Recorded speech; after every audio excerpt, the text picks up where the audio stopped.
Hello guys. आज हम लोग बात करने वाले हैं ऑनलाइन अपॉइंटमेंट के बारे में कि किसी भी हॉस्पिटल में ऑनलाइन अपॉइंटमेंट कैसे लेते हैं। इसके लिए आपको ओआरएस सिस्टम को समझना होगा। ओआरएस मतलब ऑनलाइन रजिस्ट्रेशन सिस्टम। ये एक ऐसा सिस्टम बना रखा है जिससे आप लंबी लंबी लाइनों से बच सकते हैं और ऑनलाइन अपॉइंटमेंट लेके अपना टाइम और अपनी एनर्जी बचा सकते हो। तो इस पोर्टल के बारे में आज हम पूरी आर&डी करेंगे। इस पोर्टल का एक एक ऑप्शन मैं आपको समझाऊंगा। जिसने ये वीडियो पूरी देख ली वो इस पूरे पोर्टल को यूज़ करना सीख जाएगा।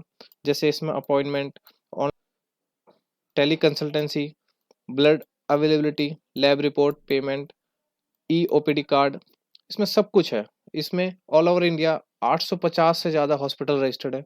अगर हम दिल्ली की बात करें, दिल्ली के 30 हॉस्पिटल की लिस्ट ये रही, जिसमें आप देख सकते हो एम्स, बेस, आरएमएल, कलावती और भी बहुत सारे। एनडीएमसी के तो कई सारे डिस्पेंसरी भी अवेलेबल है। सफदरजंग हॉस्पिटल, पटेल चेस्ट और भी बहुत सारे हॉस्पिटल है, आप देख सकते हैं आराम से। तो इस वीडियो में हम 12 पॉइंट्स के ऊपर बात करेंगे, जो कि आप अपने फ़ोन नंबर से कैसे रजिस्टर करें, कैसे लॉगिन करें, हेल्थ आईडी कैसे बनाएं, अपने फैमिली मेम्बर्स को कैसे ऐड करें और अपॉइंटमेंट कैसे लें, और हेल्थ आईडी से कैसे रजिस्ट्रेशन और लॉगिन होता है, appointment cancellation, EOPD card, lab report, blood availability, payment, donation और ऑनलाइन टेली कंसल्टेंसी। तो वीडियो शुरू करने से पहले आप चैनल को सब्सक्राइब कर दीजिए और मुझे कमेंट में बताइए कि नेक्स्ट वीडियो आपको किस टॉपिक के ऊपर चाहिए। तो सबसे पहले आपको गूगल पे जाके लिखना है ors.gov.in। जैसे ही आप ये लिखोगे आपके पास ये आएगा खुल के। आपको इस पे क्लिक करना है। इस पे क्लिक करते ही आपके पास वही आ जाएगा ऑप्शन। तो चलिए हम एक एक ऑप्शन को करके शुरुआत करते हैं। सबसे पहले जो राइट कॉर्नर पे सबसे ऊपर आता है उसको बोलते हैं रजिस्ट्रेशन या लॉगिन। अब जैसे ही इसके ऊपर आएंगे, यहाँ पे आप फ़ोन नंबर डालिए। फ़ोन नंबर से एक ओटीपी आएगा। जैसे ही आप लॉगिन पे क्लिक करेंगे, आप इसके बाद ये विंडो ओपन हो जाएगी। इसमें आपसे आधार कार्ड नंबर मांगेगा। अगर आपके पास है तो दे दो, नहीं है तो आप मोबाइल नंबर से भी कंटिन्यू कर सकते हैं। जैसे ही आप मोबाइल नंबर से आगे बढ़ेंगे तो आपकी बेसिक इन्फॉर्मेशन मांगेगा।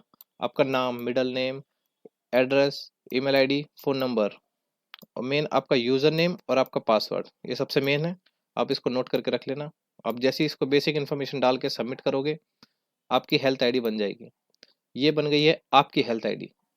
अब आपको अपनी फैमिली मेम्बर को ऐड करना होगा, तो आप ऐड फैमिली मेम्बर पे जाएंगे। जैसे आपने अपनी डिटेल डाली थी, ऐसे ही आप क्रिएट हेल्थ आईडी पे जाएंगे। उधर उनकी बेसिक डिटेल डालेंगे, ओके कर देंगे तो उनकी आईडी बन जाएगी। अब नेक्स्ट अपनी बात आती है ऑनलाइन अपॉइंटमेंट कैसे बुक करें। उसके लिए होम पेज पे ही ये ऑप्शन होता है ऑनलाइन अपॉइंटमेंट। आप जैसे ही इस पे क्लिक करोगे, इस पे ये कई सारी चीज़ें दिखाएगा।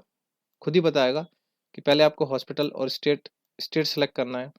फिर मोड ऑफ अपॉइंटमेंट कैसी होगी, फिजिकली होगी, कैसी फिजिकली होगी, ऑनलाइन होगी। अपॉइंटमेंट टाइप कि आप न्यू पेशेंट है, पुराने पेशेंट है। आप डिपार्टमेंट सेलेक्ट करिए, डेट सेलेक्ट करिए, लॉगिन करके एसएमएस करके आप कर लेंगे। तो चलिए शुरू करते हैं। आप अपना स्टेट सेलेक्ट करिए। जैसे मैं दिल्ली से हूँ, मैंने दिल्ली क्लिक किया। इसके बाद हॉस्पिटल आ जाएगा। आप अपना हॉस्पिटल सेलेक्ट करिए। जैसे ही सेलेक्ट करेंगे, अगले पेज पे आपको अपॉइंटमेंट लेनी है physically. Physically consultant with doctor, ये ऑनलाइन के लिए होता है। आपको फिजिकली जाना है, फिजिकली पे करिए। जैसे ही आप फिजिकली करेंगे, आप न्यू अपॉइंटमेंट चाहते हो या पहले की कोई अपॉइंटमेंट है उसका फॉलोअप लेना है। न्यू अपॉइंटमेंट पे जैसे ही क्लिक करोगे, ये विंडो आ जाएगी। इसका मतलब कौन से डिपार्टमेंट में दिखाना है। सपोज करो एनाटॉमी में दिखाना है, तो मैंने जैसे ही एनाटॉमी क्लिक किया, ये विंडो आ जाएगी। ग्रीन मतलब अवेलेबल है, पिंक मतलब नॉट अवेलेबल, ऑरेंज मतलब हॉलीडेज। मतलब मान लो कि मेरे को 18 तारीख की चाहिए, तो मैं 18 तारीख पे करूँगा क्योंकि ग्रीन है, अवेलेबल है। जैसे ही इस पे क्लिक करूँगा, ये मुझे दिखाएगा कि इस हॉस्पिटल में इस डिपार्टमेंट के अंदर मैंने इतनी तारीख को अपॉइंटमेंट ली है। जैसे ही मैं कंफर्म करूँगा, ये स्टेटस दिखा देगा कि congratulations you have got your appointment. जैसे ही मैं प्रिंट पे जाऊँगा, ये एक प्रिंट करके डेमो दिखा देगा।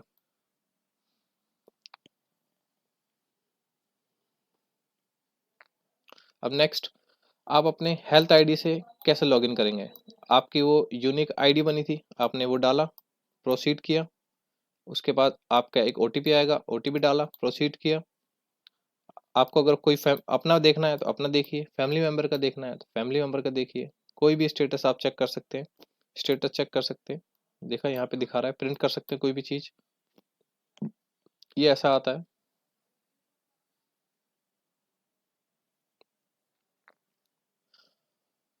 अपॉइंटमेंट कैंसिल करनी हो तब भी हम इसी ऑप्शन पे आएंगे, और यहाँ पे अपॉइंटमेंट के लिए हम यहाँ गए थे तो कैंसिलेशन के लिए यहाँ पे दिखा रहा है। जैसे ही कैंसिलेशन पे क्लिक करेंगे आपसे कंफर्मेशन मांगेगा कि आप अपनी अपॉइंटमेंट कैंसिल करना चाहते हैं। जैसे ही आप कैंसिल पे क्लिक करेंगे आपकी अपॉइंटमेंट कैंसिल हो जाएगी। ओके पे क्लिक करते ही इसका काम खत्म। अब हम नेक्स्ट ऑप्शन के ऊपर जाएंगे।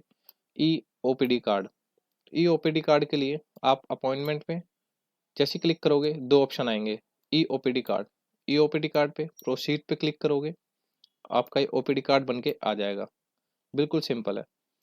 कोई भी आपको अब नेक्स्ट ऑप्शन, कोई भी आपको लैब रिपोर्ट चाहिए हो तो आप अपना हॉस्पिटल सेलेक्ट करेंगे, अपने कार्ड का नंबर डालेंगे, ये कैप्शन डालेंगे, और जैसे ही आप सबमिट करेंगे एक ओटीपी आपके नंबर पे जाएगा जिस नंबर से आप रजिस्टर्ड हो। ओटीपी डालते ही आपकी कंफर्मेशन पूछेगा कि आप यही हैं, जिसका एड्रेस ये है, जिसका फ़ोन नंबर ये है, डेट ऑफ बर्थ ये है, नाम ये है। जैसे ही आप प्रोसीड पे क्लिक करोगे तो आपकी लैब रिपोर्ट ये आ गई। आपको लाइनों में लगने की कोई दिक्कत नहीं है। अब अब आपको ब्लड अवेलेबिलिटी चेक करनी है तो आप इस ऑप्शन पे जाएंगे और अपना स्टेट सेलेक्ट करेंगे। स्टेट वाइज आपको सारी लिस्ट दिखा देगा कि A B positive, A B, सारी किस में क्या पड़ा है, और भी अगर आप डिटेल में जानना चाहते हो तो सारी चीज़ दिखाएगा, प्लाज्मा, सीआरपी, एसडीपी, सब चीज़। नेक्स्ट, अब नेक्स्ट हम बात करते हैं पेमेंट्स। जैसे ही आप पेमेंट्स पे जाओगे, स्टेट सेलेक्ट करना, हॉस्पिटल सेलेक्ट करना, अपना मोबाइल नंबर जैसे ही आप डालोगे, ये कैप्शन डालोगे, प्रोसीड पे जाओगे तो वो दिखा देगा कि आपको किस चीज़ की पेमेंट करनी है। ये आपका आईडी नंबर है और यहाँ पेमेंट के लिए दिखाएगा। आप जैसे ही इस पर क्लिक करोगे वो कंफर्मेशन पूछेगा कि आपको 10 रुपये की पेमेंट करनी है इस अपॉइंटमेंट के अंदर। कुछ कुछ टेस्ट जो होते हैं पेड होते हैं, आपको उसके लिए बता रहा हूँ मैं। काउंटर पे बहुत लंबी लाइन होती है तो आप यहाँ से भी पे कर सकते हो। जैसे ही आप पे करोगे तो वो आपका दिखा देगा। सेम इसके नीचे ही एक ऑप्शन आता है डोनेशन का। अगर आपका मन करता है आप डोनेट करना चाहते हो तो आप सीधा यहाँ से हॉस्पिटल सेलेक्ट करिए, डोनेट करिए और ओके कर दीजिए, आपकी डोनेशन कंप्लीट हो जाएगी। उस डोनेशन में ये भी पूछता है कि डोनेशन आपको कैसे करनी है, एम्स को करनी है या जिस भी डिपार्टमेंट को करनी है।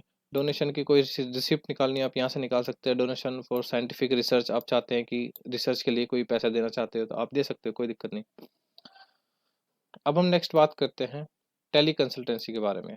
आप जैसे ही इस पर क्लिक करोगे तो एक विंडो खुल जाएगी, सेम उसी की तरह जैसे हमने पहले लिया था। आप स्टेट सेलेक्ट करना, मान लो दिल्ली। आप हॉस्पिटल सेलेक्ट करना, मान लो मैंने ये ले लिया।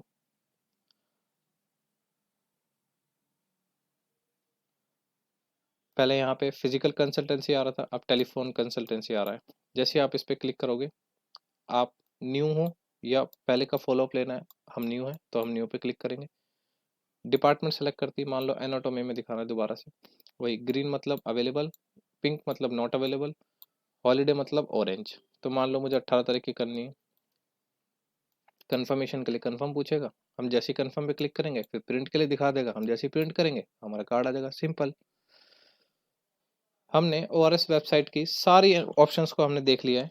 अगर आपको कोई दिक्कत आती है तो आप कमेंट में बताइए। आप मेरा चैनल सब्सक्राइब कर दीजिए, और अगर आपको किसी और टॉपिक पे वीडियो चाहिए तो आप मुझे कमेंट करके बता दीजिए। Thank you.